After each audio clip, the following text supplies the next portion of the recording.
Boa noite, pessoal, tudo bom? Olha o sonzinho. Bom, né?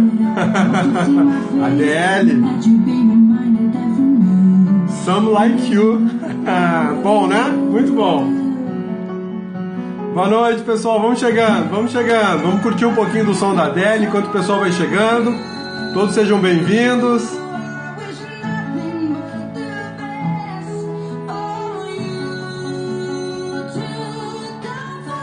Boa noite, Leila, tudo bom? Boa noite, Sandra. E aí, Flávia, boa música, né? Também gosto, sou fã da Adele, acho muito bom. Top, né? Vamos lá, vamos chegando. Olha lá.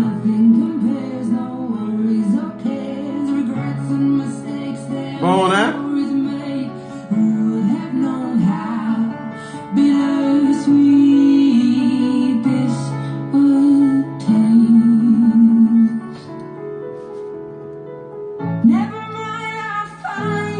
Vamos chegando. Natal, que bom, pessoal de Natal. Goiânia na área, um abração para os goianos e goianas. Tá correndo demais, né? Nem tanto, tô engordando muito, né? Deixa eu cortar o som aqui agora um pouco pra gente conversar. E aí, pessoal, beleza? Tudo bom? Que bom que vocês vieram, fico feliz para a gente poder conversar um pouco sobre a situação da Câmara dos Deputados, né? Vamos chegando. Abraço para a rancharia, do coração, abraço. Juiz de Fora, Minas Gerais, muito bom. Selma, Salvador. Obrigado, pessoal de Salvador na área, bom demais. Belezinha? Sussa, Gisele, tranquilos. Tudo bom, pessoal? Vamos chegando. Boa noite, boa noite. Grande metrópole Itarumã de Goiás, não conheço ainda, acho que vou conhecer, porque eu tô rodando demais aqui no Goiás, né? Pessoal do Paraná, muito frio aí no Paraná? Manaus na área, muito bom, pessoal de Manaus, legal. Carnalbeira da Penha, Recife, bom demais. Pessoal do Direito News, obrigado por estar presente. Vamos lá, vamos conversar hoje sobre a eleição presidencial na Câmara dos Deputados e tudo que envolve essa situação de um novo presidente nesse momento que o país está passando, um novo presidente da Câmara, né, nesse momento que o país está passando. Vamos lá. Arapiraca, Alagoas, ainda não conheço, um abração para vocês e ainda vou conhecer mais coisas lá em Alagoas, com certeza, tá? Pessoal, vejam só, quem puder compartilhar, compartilhe, Cabeça se agradece, o pessoal do Amo Direito agradece, um abraço, Marquinhos, muito obrigado pela oportunidade, agradeço a presença de todos, quem puder compartilhar, fiquem à vontade, compartilhem, tá bom? Beleza? Pessoal de Belo Horizonte, um abração para vocês, que bom que vocês estão aqui, muito obrigado pelos compartilhamentos, Cabeça agradece, fica muito feliz. Paraíba, abração, beijão pra vocês. Boa noite, Alves, tudo bom? Um alô pra Paraíba, já mandei, beleza? Vamos lá? Vamos conversar, para dar nosso horário aqui, a gente vai conversar um pouquinho então sobre a eleição para presidente na Câmara dos Deputados Federais. Esse é um tema muito interessante porque ele envolve questões de direito constitucional e também envolve questões de regimento interno, além de todo um aspecto político nessa situação toda, né? A gente pode analisar os 3 pontos, eu vou deixar o aspecto político para o final, Cabeça gosta um pouco de política, não é política partidária, não vim aqui fazer apologia a ninguém, mas é interessante a gente analisar o que está acontecendo. Bom, vamos lá, partir para a nossa conversa. A gente sabe que agora, no dia 7 de julho, né, 7 de julho de 2016, o ex-presidente da Câmara, Eduardo Cunha, renunciou ao mandato. Simplesmente ele resolveu sair, não dava mais para ele, pressão de todo lado, e sem falar da situação de ele estar envolvido em mentiras numa CPI sobre operações da Petrobras, contas na Suíça, enfim. É aquela lambança que a Lava Jato, acho que o jato da Lava Jato está espalhando lama para todo lado e está pegando em todo mundo, até porque muita gente pisou na bola nesse país nos últimos anos, né? Mas enfim, para o ex-presidente da Câmara dos Deputados, Eduardo Cunha, não existia mais condição para ele permanecer no cargo. Quebra de decoro, acusações muito graves contra a lavagem em razão de lavagem de dinheiro, remessa de recursos para fora do país, que a gente chama isso de evasão de divisas, isso é um crime bem grave.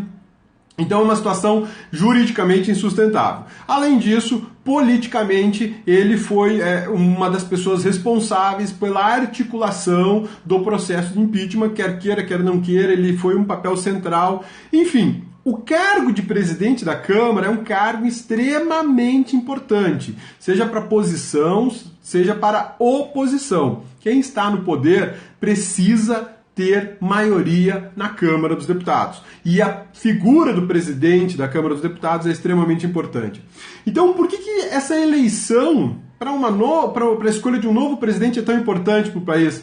Porque coloca em xeque boa parte da atual governabilidade. E a gente vai conversar sobre isso hoje nesse Periscope, graças ao pessoal do Amo Direito e à presença de todos vocês. Vamos lá? Então, olha só, primeira pergunta que eu faço para vocês. Por que o atual vice-presidente da Câmara, Valdir Maranhão, né, aquele homem que declarou a nulidade da votação do impeachment, né, da autorização do impeachment, por que o Valdir Maranhão, que é o vice-presidente da casa, por que ele não termina o mandato? Por que ele tem que sair? Por que tem que se convocar uma nova eleição? Quem é que tem essa noção? Quem é que já viu esse assunto? Vamos lá, pessoal, porque essa é uma pergunta bem bacana e interessante para a gente discutir hoje. Já vou dar uma dica. A Constituição não fala nada, né?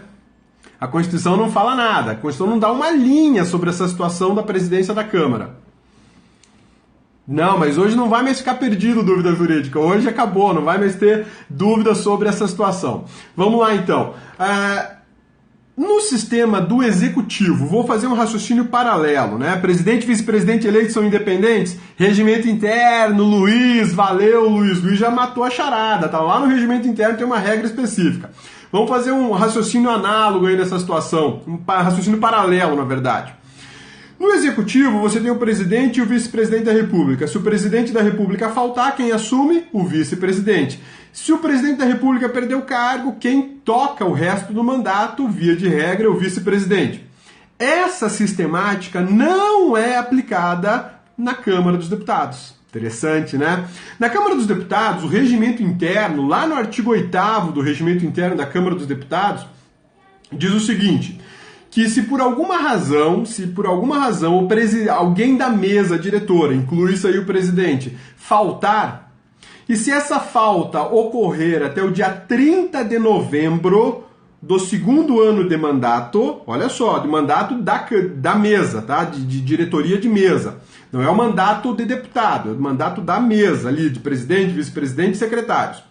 O regimento interno da Câmara, artigo 8º, diz o seguinte: se alguém da mesa faltar até o dia 30 de novembro do segundo ano de mandato, tem que convocar eleição para preencher a vaga. E o que a gente tem? Nós estamos hoje no dia 12 de julho, e o presidente da Câmara renunciou ao cargo dele dias atrás. Então, nós estamos dentro do prazo em que se exige uma eleição. Se ele tivesse renunciado ao cargo após 30 de novembro, não haveria uma eleição para o novo presidente, porque o mandato dele termina em janeiro de 2017. Esse mandato agora do Eduardo Cunha terminaria em janeiro de 2017. Então, por força do regimento interno da Câmara dos Deputados, é obrigatória a convocação de uma nova eleição. Quem é que pode se candidatar? Esse é um outro ponto interessante. Mas então a gente conseguiu esclarecer por que é que o Valdir Maranhão, atual presidente interino da Câmara, não segue até o final desse mandato dessa mesa diretora. Não segue porque o regimento interno da Câmara dos Deputados proíbe. Beleza? Sussa, tranquilos? Pessoal, vamos só diminuir um pouquinho as mensagens, porque tem gente que está falando que está travando, tá bom? Depois a gente manda. A hora que eu soltar uma pergunta, vocês mandam para mim as respostas, por favor, ou as dúvidas. Beleza? Tudo bem? Então vamos lá. Gravem isso. Regimento interno, artigo 8º, parágrafo 2º. Quem já está de olho em futuro concurso da Câmara dos Deputados, já está de boa aí, uma dica bem legal, né? E agora, a questão de Câmara dos Deputados nas próximas provas, acho que elas vão aparecer com um pouquinho mais de frequência, até para a prova da OAB. E se você tiver a oportunidade de fazer uma dissertativa, imagina só, você numa dissertativa falando justamente do regimento interno da Câmara numa prova de constitucional. O examinador vai até sorrir na hora que ele te der sua nota cheia, né? Uma nota muito boa. Beleza? Sussa, tranquilos? Olha só, vamos para um segundo ponto agora que eu quero perguntar para vocês. Quem é que pode ser presidente da Câmara dos Deputados? Essa é a pergunta. Quem pode ser presidente da Câmara dos Deputados? Que requisitos essa pessoa tem que reunir? Vamos lá? Tá travando aí, pessoal? A internet aqui tá legal, tá bem legal. Deixa eu fazer mais uma coisa, vou desligar mais um negócio aqui, pronto. Acho que de repente eu libero mais banda aqui. Vamos lá, pessoal. Quem pode ser presidente da Câmara dos Deputados?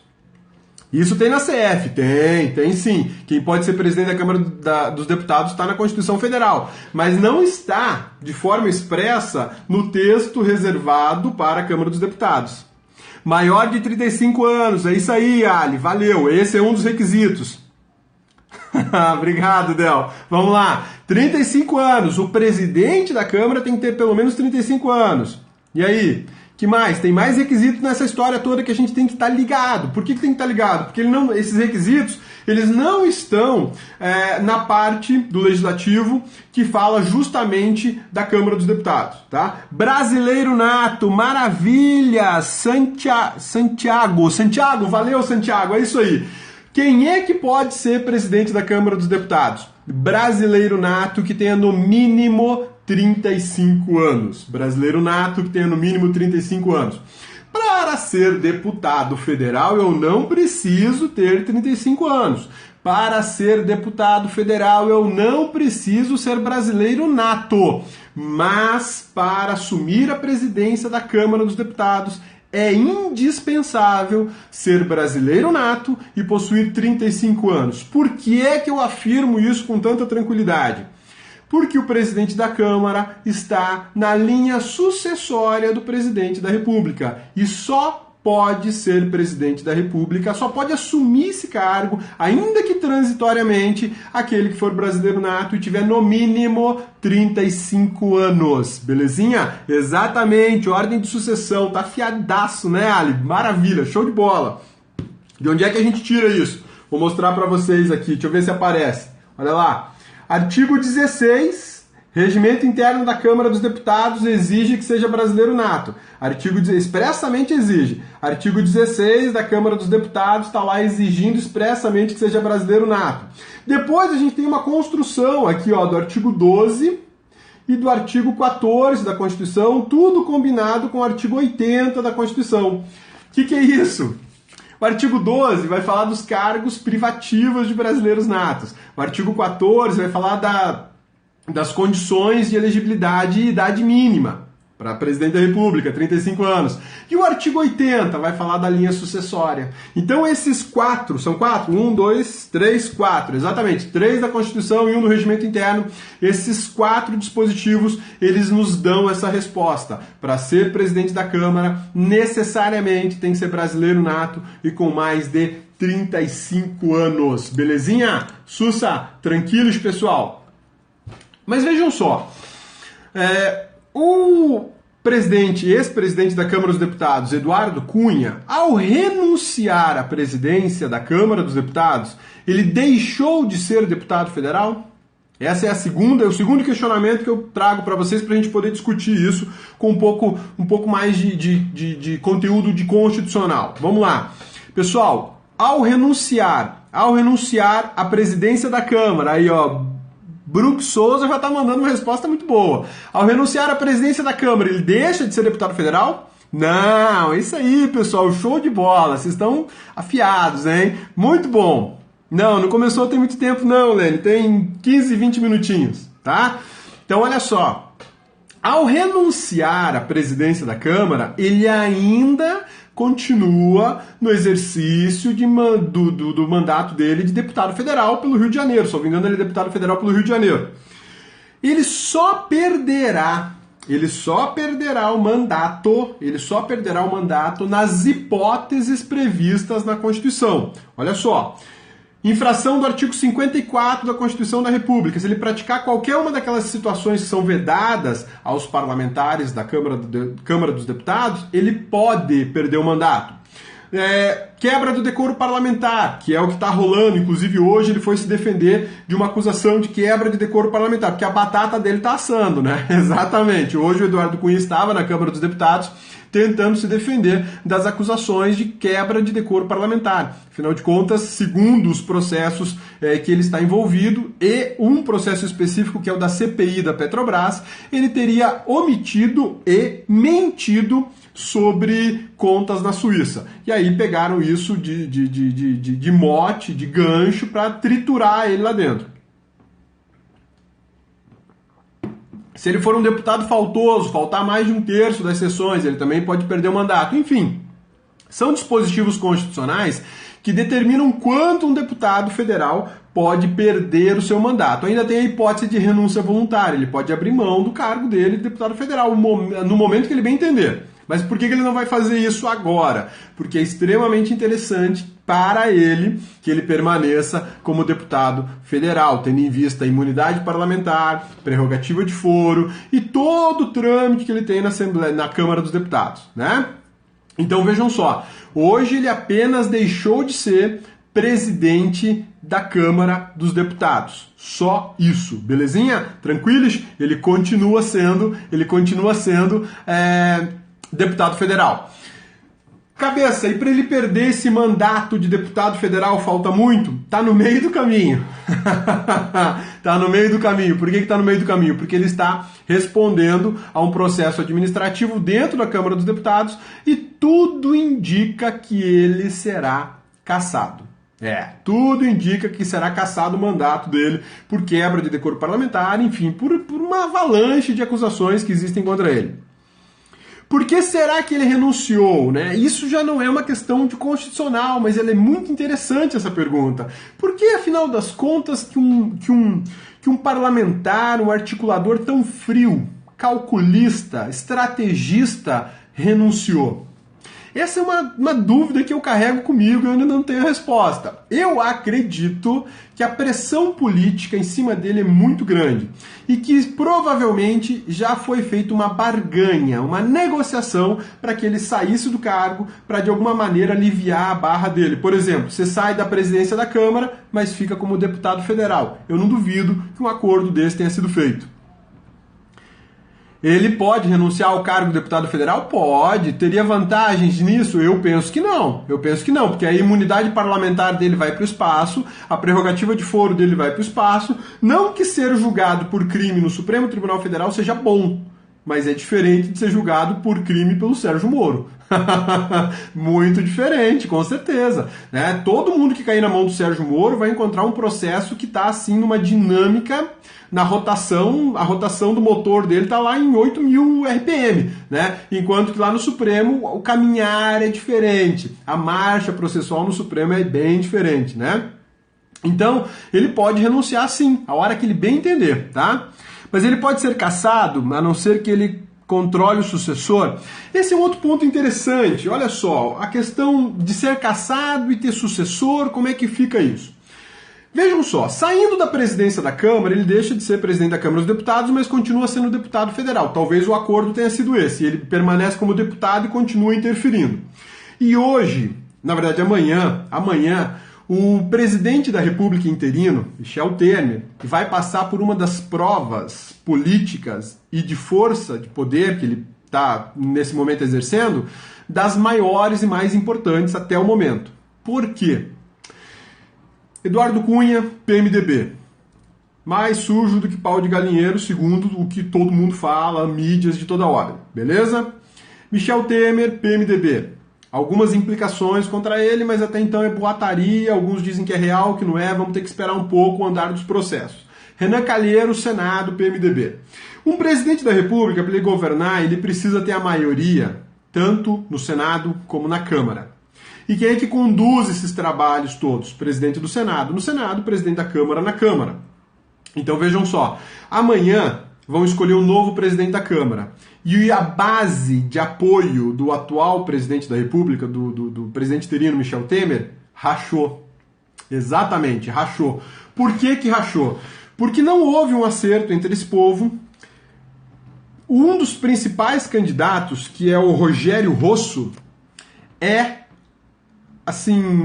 como é que eu posso dizer de uma forma educada, né? Ele é comandado, digamos assim, pelo Eduardo Cunha. Ele é da equipe do Eduardo Cunha. É o que se vê hoje pelos comentaristas políticos informando que o Rogério Rosso seria uma espécie de comandado do Eduardo Cunha.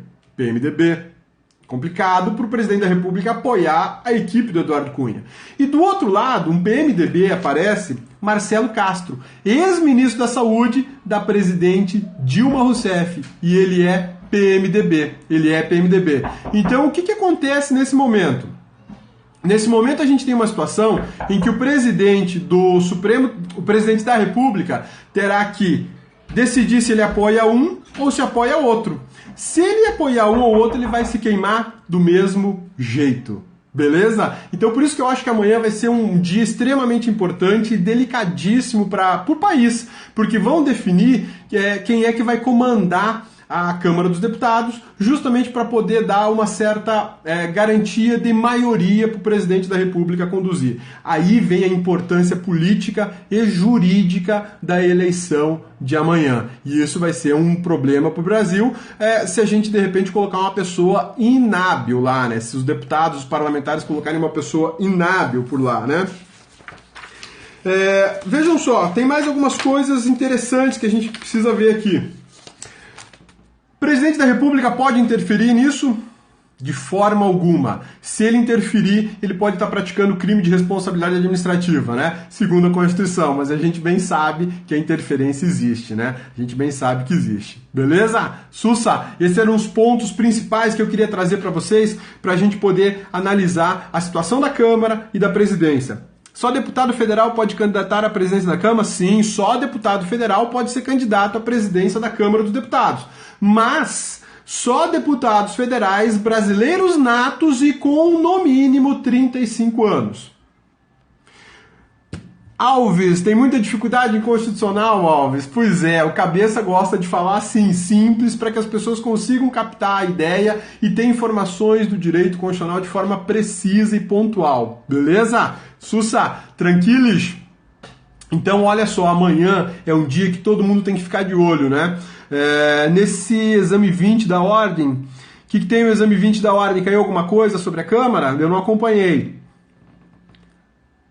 Banca de segunda fase de constitucional, olha que maravilha. Se você tiver uma banca de segunda fase de constitucional, você optou por fazer constitucional e te perguntam sobre Câmara dos Deputados, uma dissertativa sobre Câmara dos Deputados, o que você vai falar? Você vai falar só que eles autorizam o impeachment? Vai falar só que o deputado tem que ter pelo menos 21 anos? Não, você vai muito além.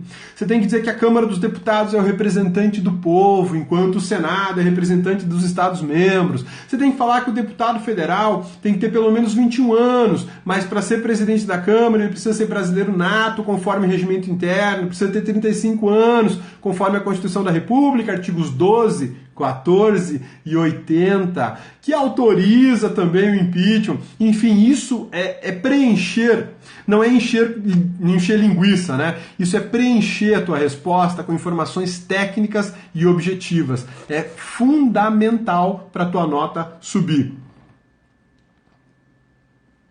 Existe um projeto, sim, para diminuição de deputados, mas posso diminuir da noite para o dia o número de deputados no país? Não funciona dessa maneira.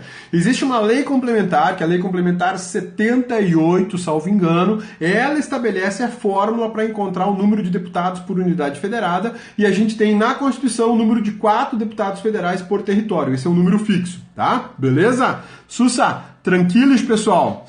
Alguma dúvida que eu posso tirar para vocês ainda sobre a Câmara dos Deputados e a situação que a gente vai enfrentar amanhã no Brasil?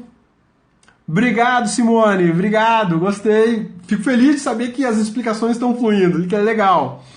Que bom, Kelly, que você gosta de constitucional. Eu também gosto muito. Alves, parabéns vocês que estão aqui essa hora da noite para ouvir falar sobre eleição do presidente da Câmara dos Deputados, né? Tá no segundo período ainda? Maravilha, já já você vai ter mais contato com essas informações, Alves. Show são vocês, Adriano. Quórum para eleição? Quórum para eleição? Ótima pergunta, vamos lá. Show de bola, adorei. Vamos lá. Qual é o quórum para definir a eleição para presidente da Câmara dos Deputados amanhã? São basicamente 2. Na primeira votação, se resolver em primeiro turno de votação, vamos simplificar, né? Em primeiro turno de votação tem que ter maioria absoluta de todos os deputados, maioria absoluta. Se não sair ninguém com a maioria absoluta, os 2 mais votados têm um segundo turno, digamos assim, de votação, que é pela maioria simples. Onde é que está isso? Regimento interno da Câmara. Não está na Constituição, está no regimento interno da Câmara. Então, excelente pergunta, ainda bem que você perguntou, né? E vi que escolhi, te conheço, te enrolando de uma... Não entendi. Então vejam só, pessoal. A eleição amanhã basicamente vão ser em 2 momentos. Por que 2 momentos? Porque a quantidade de parlamentares que se candidataram não vai oportunizar a vitória de um deles por maioria absoluta em primeira votação. Então o que vai rolar? Uma segunda votação com os 2 mais votados. E na segunda votação, maioria simples. Beleza? Sussa, tranquilos? Travou aí, Ivan? Já vai destravar. Qual o impacto por ser mandato tampão? Olha que bacana, né? Outra coisa importante que eu não tinha mencionado. Ótima pergunta, valeu. Quem que mandou? A Simone. Valeu, Simone. Esse mandato que vão eleger alguém amanhã, para esse mandato de amanhã, ele é um mandato tampão.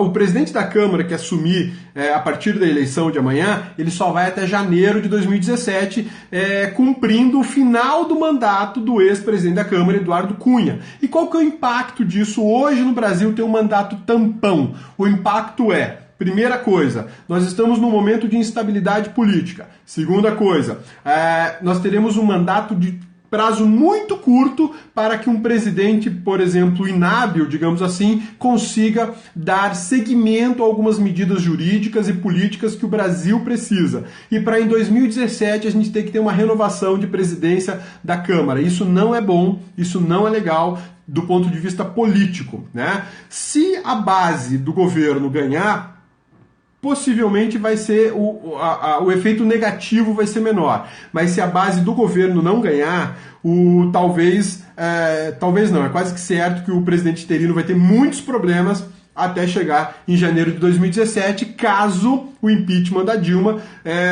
termine por sepultar a história dela como presidente da República no Brasil. Beleza? Obrigado pela pergunta, Simone, foi excelente. Vamos lá, pessoal. O que mais que eu posso ajudá-los? Vamos conversar mais um pouco sobre esse tema, a gente ainda tem tempo. Vamos lá? Perguntas? Professor, como seria uma pergunta sobre isso no exame de ordem? Eu acredito que no exame de ordem poderia vir uma dissertativa para você falar sobre a Câmara dos Deputados. Por que sobre a Câmara dos Deputados? Porque o texto constitucional sobre a Câmara dos Deputados é muito enxuto, é muito pequenininho. Qual é a competência da Câmara? Passou disso, número de deputados, tempo do mandato, acabou, não tem mais, né? Então falar sobre as características da Câmara dos Deputados, falar sobre a função, organização dos trabalhos na Câmara dos Deputados, daria sim para você esticar e chegar no regimento interno, falar da forma de eleição do presidente da Câmara, porque vejam só, dentro do direito constitucional, a gente estuda que a primeira sessão de uma legislatura que acontece no dia 1º de fevereiro, é para dar posse para os novos deputados, tudo bem? Olha só o que eu estou falando, a primeira sessão de uma legislatura ela acontece no dia 1º de fevereiro para dar posse para os novos deputados. No dia 2 de fevereiro é feita a eleição da nova mesa com o presidente da Câmara. E isso é muito discutido dentro do direito constitucional. Então, numa prova dissertativa, se você tiver a oportunidade de falar, olha, a primeira sessão de uma legislatura ela é feita no dia 1º de fevereiro exclusivamente para dar posse aos deputados. Quem comanda essa sessão, se possível, é a mesa da legislatura anterior. Isso está autorizado pelo regimento interno. E no dia seguinte, no dia 2 de fevereiro, é eleita a nova mesa que vai presidir a Câmara dos Deputados. Conforme o regimento interno, a eleição da mesa será basicamente em 2 votações. A primeira, se houver maioria absoluta, encerra a eleição. A segunda, por maioria simples. Para ser presidente da mesa da Câmara dos Deputados, somente brasileiros natos com, no mínimo, 35 anos. O examinador vai te dar 10 numa dissertação dessa.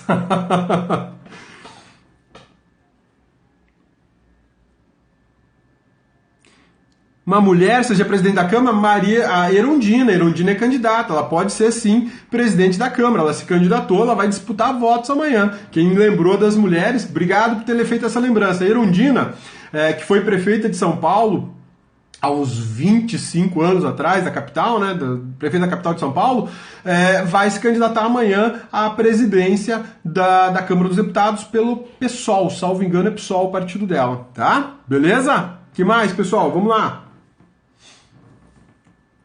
Imunidade parlamentar, maravilha. Os deputados a partir da diplomação, vejam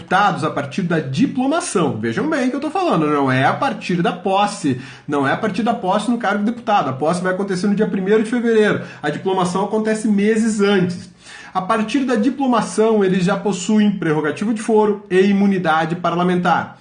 A imunidade parlamentar ela se divide em 2, material e formal, beleza? Material e formal. O que é uma imunidade material e formal? A imunidade material, deputados e senadores, parlamentares via de regra, com exceção de vereadores, olha o que eu falei, imunidade parlamentar material,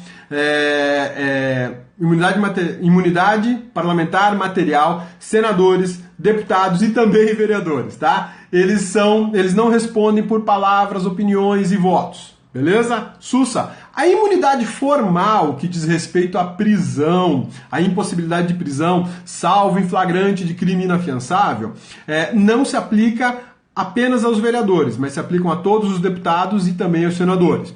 O que rola nessa situação da imunidade? Por que ela existe? O texto constitucional garante a todo deputado essa proteção que não é da pessoa, é do cargo. Por que existe essa proteção? Para que ele possa desempenhar as atividades do seu mandato de forma livre e segura. Porque ele vai sofrer ataques de toda a ordem. Então ele não vai ser preso a qualquer momento, né? O Supremo tem inovado no que diz respeito à imunidade parlamentar no seu aspecto formal, a impossibilidade de prisão. O Supremo já mandou prender deputado federal em pleno exercício do mandato. São decisões excepcionalíssimas e de situações em que parlamentares, deputados ou senadores, como a gente viu aí o senador Delcídio, né, em situações de um elevado comprometimento criminoso, e aí o Supremo entendeu que essa imunidade deveria ser afrouxada, flexibilizada. É um posicionamento delicadíssimo que o Supremo adotou, mas enfim, está seguindo nesse rumo, né? Imunidade parlamentar de deputado pode ser relativizada. Sim, foi o que o Supremo fez. Ele relativizou a imunidade formal, autorizando prisões de parlamentares em pleno exercício de mandato. No estado de Mato Grosso, nós tivemos o exemplo do parlamentar José Riva. José Riva, ele foi preso no exercício do seu mandato por ordem do Supremo Tribunal Federal. Em Rondônia, o presidente da Assembleia Legislativa foi preso no exercício do seu mandato também, se não estou enganado. Delcídio do Amaral, senador, foi preso no exercício do mandato. Tudo por ordem do Supremo. Flexibilizando, relativizando a imunidade parlamentar. Formal, tá? Não vi essa última pergunta. Isso mesmo, Riva foi preso em Cuiabá, né? O deputado mais processado do país, né? CPI, Comissão Parlamentar de Inquérito. A CPI ela pode ser de Senado, pode ser da Câmara, ou pode ser uma CPI mista, Senado e Câmara. Tranquilos? Sussa? Beleza? A CPI tem uma finalidade específica, investigar um fato certo, por prazo determinado. Ela não pode expandir o seu objeto de investigação e nem pode patrolar o prazo que foi inicialmente estabelecido para ela trabalhar. Ela pode pedir prorrogação, mas ela não pode extrapolar. Uma CPI, ela tem alguns poderes muito interessantes. Algumas pessoas até assustam quando eu falo isso, mas uma CPI, por exemplo, ela tem condição de determinar quebra de sigilo bancário, quebra de sigilo fiscal e quebra de sigilo telefônico. Quebra do sigilo telefônico. Não estou falando de determinação de interceptação telefônica, mas a mera quebra do sigilo telefônico para conhecer dados, tá? Isso faz parte dos poderes de investigação atribuídos pela Constituição da República a uma CPI. Finalizados os trabalhos de uma CPI que nunca poderão ultrapassar uma legislatura, nunca poderão ultrapassar o prazo de uma legislatura, esse material, essa conclusão, esse relatório da CPI será encaminhado ao Ministério Público para as providências que bem entender. Tá bom? Beleza? Tranquilos? Sussa? CESP. CESP mudou o posicionamento, mudou a forma de questionar, né? CESP está passando por mudanças, ou já passou por mudanças que já são visíveis, né? E a CESP tem vindo muito com questões baseadas no texto da Constituição. Eles estão fugindo um pouco daquela questão de segundo posicionamento do STF, segundo posicionamento do STJ.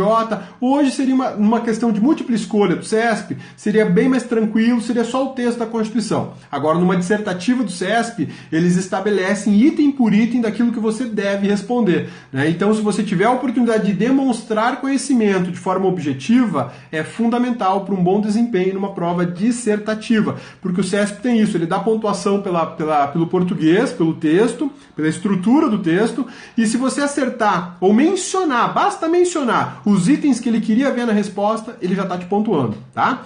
Belezinha? Muito bom são vocês, obrigado, Neres, bom demais ter vocês aqui. Nesse cenário, concurso da Câmara, eu acredito que vai demorar um pouquinho. Eu acho que em 2017 existe uma estabilidade maior. Agora, do Senado, eu já aposto diferente. Eu acho que o Senado vem antes, tá? Mandado de injunção, olha só, mandado de injunção tem nova regulamentação, Lei 13.300, a gente até fez um periscope esses dias aqui, né, inclusive pelo canal do Amo Direito, falando sobre mandado de injunção.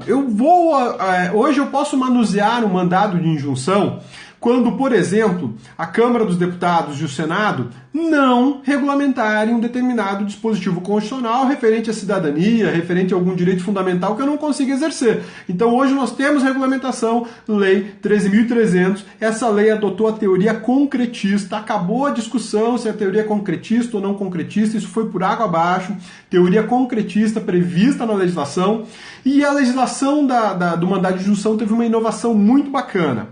Antes a gente só pensava na ausência de regulamentação. Agora a gente está falando de ausência total de regulamentação ou ausência parcial de regulamentação. Quando é que eu tenho ausência parcial de regulamentação? Quando a regulamentação é insuficiente para garantir o exercício de um direito qualquer lá que não está totalmente regulamentado. Beleza? Sussa? Tranquilos? Controle de constitucionalidade, vou fazer. Vou até anotar aqui para não esquecer. Vou fazer sim, tá bom? Controle. Constitucionalidade. Vou montar uma com um materialzinho para disponibilizar no site para vocês também. Beleza? Tranquilos? Obrigado, Alves. Valeu. Norma de eficácia limitada é justamente o grande objeto dos mandados de injunção. Nacionalidade, vou anotar aqui também, vou catando os temas. Vamos lá, nacionalidade. Obrigado, Sandra. Excelentes são vocês terem vindo. Pessoal, nosso tempinho está encerrando. Hoje eu estou fazendo a transmissão aqui da minha casa, né? Para quem não me conhece ainda, meu nome é Rodrigo Belmonte, eu sou professor de Direito Constitucional e de Direito Administrativo do LAC Cursos e do maisconstitucional.com.br. E a gente veio fazer uma live hoje aqui de casa, o pessoal do Amo Direito está proporcionando essa conversa bacana com vocês, e o que eu mais queria era conversar sobre a eleição de amanhã, falar de alguns detalhes importantes do ponto de vista da Constituição, do ponto de vista político, e eu fico muito feliz e muito agradecido de vocês terem comparecido e terem prestigiado. Valeu, vocês são demais, obrigado. Obrigado, excelentes são vocês, tá? Deixa eu falar... Meu Instagram, Rodrigo A. Belmonte, tudo junto. Meu Facebook, mesma coisa, Rodrigo A. Belmonte. Agora tem página, fanpage no Facebook, né? Professor Rodrigo Belmonte, @professor Rodrigo Belmonte. E o Periscope tá aí. Aliás, esse é o nome direito. O meu Periscope é Rodrigo A. Belmonte, sem E no final, sem E no final, belezinha? Sussa, tranquilos, pessoal? Valeu, obrigado. Sou fã do Pedro Lenza e sou fã do Pedro Barreto. Acho os dois fenomenais. Me espelho muito neles para poder fazer um trabalho melhor a cada dia. Obrigado, que bom que vocês gostam do Constitucional. Fico feliz. Beleza? Obrigado, Ali. Vocês é que mandam muito bem, estão aqui dispostos, estudando e ouvindo sobre um tema técnico envolvendo política ainda, né? Valeu! Brigadão, pessoal! Agora eu vou encerrar a nossa live, a nossa transmissão, com um agradecimento muito especial pro pessoal do Amo Direito, pro Marquinhos, que tá sempre dando um baita apoio pra gente. Valeu, Marquinhos, você é fera, você... Muito obrigado, bom demais, tá bom? Um agradecimento especial a todos vocês por terem comparecido, compartilhado, pelas perguntas excelentes. Tô vendo que o pessoal tá estudando bastante, acompanhando. Eu preciso estudar mais, né? para melhorar, para poder ter sempre algo novo e mais preciso para passar para vocês nas nossas lives. Pessoal, fiquem com Deus, tenham uma ótima noite, um descanso. Se forem continuar estudando hoje, estudem, mas lembrem-se, a memória funciona bem quando se tem um sono bom, tá? Meu pai já dizia isso pra mim, se você não dormir bem, sua memória não vai estar legal. Então reserve um bom tempo ou tenha um bom sono, um sono de qualidade, tá bom? Fiquem com Deus, bons estudos e até a nossa próxima live, tá bom? Obrigado, um abração pro pessoal de Arapiraca, Lagoas. Beijão pra vocês. Simone, obrigado, Simone, pela presença. Valeu, Sandra. Ah, se melhorar estraga, não, tem que melhorar sempre. A gente tem que procurar se melhorar sempre, né? Aí, Curitiba, pessoal de Curitiba, onde moram meus pais. Instagram, Rodrigo A. Belmonte, tá bom? Pessoal, abração pra vocês, bom descanso, durmam um pouquinho, se forem continuar estudando, estudem, mas vão dormir, descansem, tenham um bom sono, fiquem com Deus e que todos tenhamos uma excelente semana de trabalho e de estudo, tá bom? Vou desligar agora, vou tentar, né, que a cabeça sempre se atrapalha. Agora vai, alô, um abraço.